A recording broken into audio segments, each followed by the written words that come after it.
चलती है। अगर भाई नाव है मेरे पास, तो कभी भी अगर नाव की जो स्पीड हम मानेंगे ये होती है स्पीड ऑफ बोट, इस v को हम क्या बोलते हैं, स्पीड ऑफ बोट बोलते हैं, जिसको हम बोलते हैं नाव की चाल, जिसको हम बोलते हैं नाव की चाल। ठीक है, स्पीड ऑफ बोट। अब भाई नाव अगर ऐसे पड़ी हुई है तो कोई बात है क्या? नाव नाव तो पानी में तैरने के लिए बनी है। जिस तरह से अगर आप विद्यार्थी हैं, अगर आप पढ़ नहीं रहे हैं तो ऐसे ही पड़े हुए हैं, और जब तक आप पढ़ेंगे नहीं तब तक आपकी नाव कैसे चलेगी? तो पानी आपका क्या काम करती है, धारा आपको क्या काम करती है, हम लोग क्या काम करते हैं, धारा आपको आगे पुश करती है। भाई पढ़ ले पढ़ ले पढ़ ले।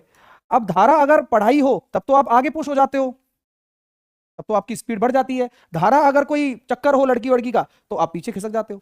तो यही कॉन्सेप्ट धारा का है, और यही कॉन्सेप्ट आपका क्या है, नाव और धारा का है। तो पॉइंट समझिए कि नाव पड़ी हुई है तो उसकी चाल v है, धारा अगर बह रही है यानी कि स्ट्रीम अगर ऐसे बह रही है, तो आप मुझे बताओ यार, आपकी धारा की दिशा नाव की दिशा के बराबर है, यानी कि नाव की दिशा में ही है ना, इसको बोलते हैं धारा की दिशा नाव की दिशा के अनुदिश है, उसी दिशा में मूव कर रहे हो, तो आपकी जो स्पीड कहलाती है वो कहलाती है, आपकी जो स्पीड कहलाती है वो कहलाती है डाउन स्ट्रीम। क्या बोलते हैं भाइयों? इंग्लिश में बोलते हैं डाउन स्ट्रीम। सबसे पहले तो मैं आपको अंग्रेज बनाऊंगा, ठीक है मेरे भाई। और हिंदी में इसको क्या क्या बोलते हैं? इसको बोलते हैं अनुप्रभा। क्या नाम है?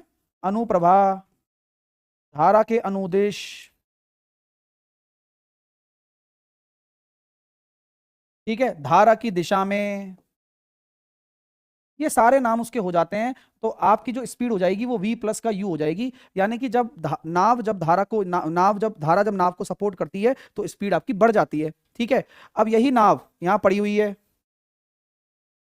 और धारा उल्टी दिशा में बह रही है, यानी कि समझ गए ना, हालांकि नाव चल रही है लेकिन मान लो, और धारा ऐसे बह रही है विपरीत दिशा में, तो विपरीत दिशा को क्या बोलते हैं?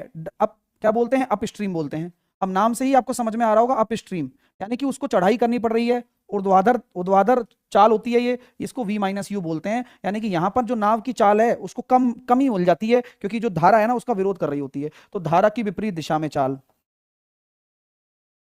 धारा की विपरीत दिशा में चाल, ऐसे। तो धारा की विपरीत दिशा और धारा की दिशा में, ये दोनों चीजें आपको क्लियर हो गई क्या भाई? ये बात आपको समझ में आ गई क्या? ये बताओ पहले। हम इसको नाम ले लेते हैं, इसका नाम ले लेते हैं हम x, और इसका नाम ले लेते हैं हम y। दोनों चीजें ये क्लियर हो गई भाई साहब? बोले सर बढ़िया लग रहा है, बहुत अच्छा लग रहा है। अब इसी प्रकार आगे प्रस्थान करते हैं दोस्तों। आप बस मुझे ये बताओ कि ये है धारा की दिशा में चाल, ये है धारा की विपरीत दिशा में चाल, और ये है शांत जल में चाल। और अब मैं आपको बनाऊंगा होशियार। आप मुझे बताओ, अगर शांत जल में चाल दी हुई हो और धारा की विपरीत दिशा में चाल निकालनी हो तो क्या करना होता है दोस्तों? u को घटा दिया जाता है, धारा की चाल को घटा दिया जाता है। शांत जल में चाल दी हुई हो और धारा की दिशा में चाल निकालनी है तो क्या करना होता है दोस्तों? u को जोड़ दिया जाता है। अगर धारा की विपरीत दिशा में चाल दी हो और धारा की दिशा में चाल निकालनी हो तो आपका 2u हो जाता है, हैप्पी बर्थडे टू यू। और अगर ये दिया हो और इधर जाना है तो माइनस का 2u हो जाता है। ये भाई साहब बात समझ में आ रही है क्या आपको? खेल खिलाड़ियों का ये फ्लो ग्राफ है पूरा का पूरा, समझ में आ गई दोस्त? चलो अब मैं दूसरी बात करूं आपसे कि कभी भी अगर v प्लस यू एक तरीके से चाल है, तो चाल बराबर क्या होता है? चाल बराबर होता है दूरी बटे समय। ये बिल्कुल सिंपल सी डेफिनेशन है। अगर मैं कहूं v माइनस यू, ये भी क्या होगा भाई? दूरी बटे समय। इसका समय अलग होगा, इसका समय अलग होगा, अगर दूरी समान है तो। मेरी बात ये भी क्लियर हो गई? आपको मैंने अभी बताया कि भाई इसको तो हम x बोल देते हैं, इसको हम y बोल देते हैं। कभी भी अगर आपको v और u निकालना पड़े तो कैसे निकालोगे? तो अगर v निकालना पड़े, नाव की चाल निकालना पड़े, तो x प्लस का y बटे 2। और अगर आपको कभी u निकालना पड़ने को बोल दिया जाए तो x माइनस का y बटे 2, प्लस वाला बड़ा, y जो है वो माइनस छोटा। आप देख लीजिए v और u की वैल्यू भी आप निकाल पाओगे क्या यहाँ से? ठीक है मेरे दोस्तों, यहाँ तक कोई समस्या, कोई दिक्कत तो नहीं? कोई दिक्कत तो नहीं? चलिए, अगर मैं आप लोगों से कह दूं कि धारा की दिशा में चाल मेरी 16 है और धारा की विपरीत दिशा में चाल मेरी क्या कहते हैं अपना 12 है, तो आप मुझे बताओ धारा की नाव की चाल बताओ, धारा की चाल बताओ। मैं आपको दोबारा नहीं बोलूंगा। v को हम नाव की चाल बोलते हैं, इसको हम धारा की चाल बोलते हैं, यही हम पूरे चैप्टर में बनाते हैं। तो आप ये क्या बोलोगे? सर इन दोनों को जोड़कर बटे 2 कर देते हो तो आपका 14 आ जाता है, और इन दोनों को घटाकर अगर बटे 2 कर देते हो तो आपका 2 आ जाता है। तो 14 और 2 16, और 14 में से 2 गया तो 12। आपका आंसर आ जाएगा भैया, आपका आंसर। किसी को कोई समस्या तो नहीं है?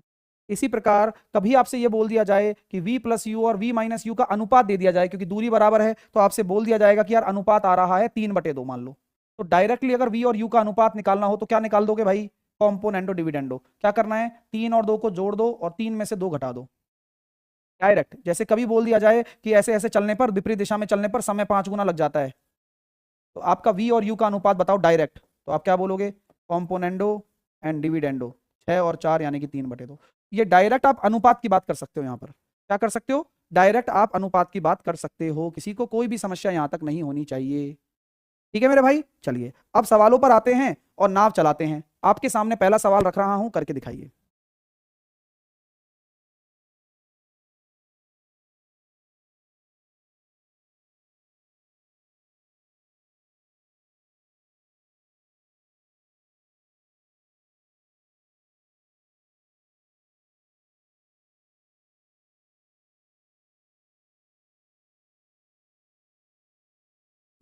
एक नाव धारा के अनुकूल भी बात हो जाती है। अब अनुकूल भी बोला जाए, 16 किलोमीटर 2 घंटे में।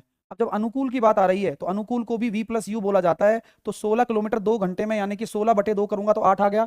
और समान दूरी को धारा के प्रतिकूल, धारा के प्रतिकूल यानी कि विपरीत दिशा में, यानी कि v माइनस यू, समान दूरी है 4 घंटे में यानी कि 4 आ गया। अब शांत जल में पूछा जा रहा है, तो मैंने अभी बताया ना, शांत जल में निकालना चाहते हो यानी कि v निकालना चाहते हो, तो 8 प्लस का 4, 12/2 आपका 6 आंसर आ जाएगा। और आप धारा की चाल भी निकाल सकते हो, तो 2 आंसर आ जाएगा मेरे भाई। यहां तक आप में से किसी को कोई समस्या तो नहीं है, कर पा रहे हो? अगला सवाल करके दिखाओ चलो खटाक से। ये सवाल देखिए, अब कैलकुलेशन टफ भी आएगी बट मैं आपको बचाऊंगा। मेरी जिम्मेदारी ये रहेगी कि मैं आपको कैसे बचाता हूं। देखो, राहुल नाव से इतने किलोमीटर की दूरी धारा के विपरीत उतने घंटे में, नाव से धारा के विपरीत जा रहे हो, आप इतने किलोमीटर जा रहे हो, आपको समय इतने घंटे लग रहा है, दूरी बटे समय ये चाल के बराबर होता है। धारा की दिशा में अगर जा रहे हो, इतने किलोमीटर की दूरी तय करनी है 12 घंटे में। अब चीज तो वही है, बट यहां पर वही तो बात आ जाती है कैलकुलेशन। सर मेरे को नहीं आती, मान लो आपको नहीं आती तो गड़बड़ हो जाएगी, क्या करें गुरुजी? तो सिखाऊंगा ना, सिखाऊंगा। तो धारा की चाल निकालनी है। अब धारा की निकालेंगे तो आपको पता है इसमें से ये घटाना पड़ेगा। ये बड़ा है, जिसका डिनोमिनेटर छोटा होता है वो बड़ा होता है, तो इसमें से ये घटाकर बटे 2 करिए। देखिए, देखिएगा, 734 को अगर मैं कॉमन ले लूं तो 1/12 में से माइनस कर दूं 1/30, और मैं क्या कर दूं, माइनस कर चुका हूं, बटे 2 भी कर दूं। अब कैलकुलेशन सिखाओ सर। भाई 12 और 30 का लैसे पे हो जाएगा कि 5 का इधर गुणा कर दीजिए, 5 का ऊपर कर दीजिए, 2 का इधर कर दीजिए, 2 का ऊपर कर दीजिए, यानी कि 5 में से 2 गया तो 3/734 गुणा 3/60 इंटू 2। मेरे प्यारे प्यारे दोस्तों, 3 से काटोगे देखो 20 बार, तो कितना आ रहा है, 734/40। 4 एकम 4 बचे 3, 4 अट्ठे 32 बचा 1, 4 तिया 12, 18 पॉइंट कुछ आंसर आ जाएगा हमारा। तो घबराना नहीं है बस कैलकुलेशन से। एक नाव की चाल 8 है और धारा के अनुकूल 20 किलोमीटर की दूरी को तय करने में 2 घंटे लगते हैं। तो पहला अटैक मैं वही करूंगा ना, धारा के अनुकूल 20 किलोमीटर की दूरी को तय करने में 2 घंटे लगते हैं, यानी कि v प्लस यू की वैल्यू आ गई 10। अब यहाँ नाव की चाल अगर 8 है तो धारा की चाल कितनी आ जाएगी, 2 आ जाएगी कि नहीं आ जाएगी?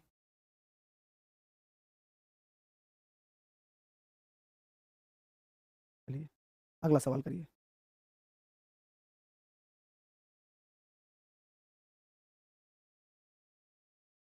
एक नाव धारा के विपरीत दिशा में इतने किलोमीटर 6 घंटे में तय करती है। धारा के विपरीत दिशा में गया, इतने किलोमीटर गया, 6 घंटे में गया, तो जवाब आ गया 9। धारा की चाल ये दे रखी है, धारा की चाल ये दे रखी है, तो नाव की चाल निकल जाएगी ना, तो इसको अगर जोड़ दोगे तो 13.8। तो आपसे यही तो बोला जा रहा है, 269 किलोमीटर धारा की दिशा में कितना समय लगेगा। धारा की दिशा में देखेंगे तो कितना आ रहा है, 13.8 और 4.8, 8 और 8 16, 18.6। अब 18.6 का जब आप भाग देते हो तो आपका समय निकल कर आ जाएगा 9 तिया 27, 9 एकम 9, और ये यूं कह सकते हैं अपन, 93 से काट लीजिए तो ये चला जाएगा 93 से 3 बार, और 93 से चला जाएगा 0.2 बार, तो जवाब आ गया 15। तो मेरा जो आंसर आ रहा है वो 15 आ रहा है। आप लोगों का भी अगर 15 आ रहा है तो बता दो।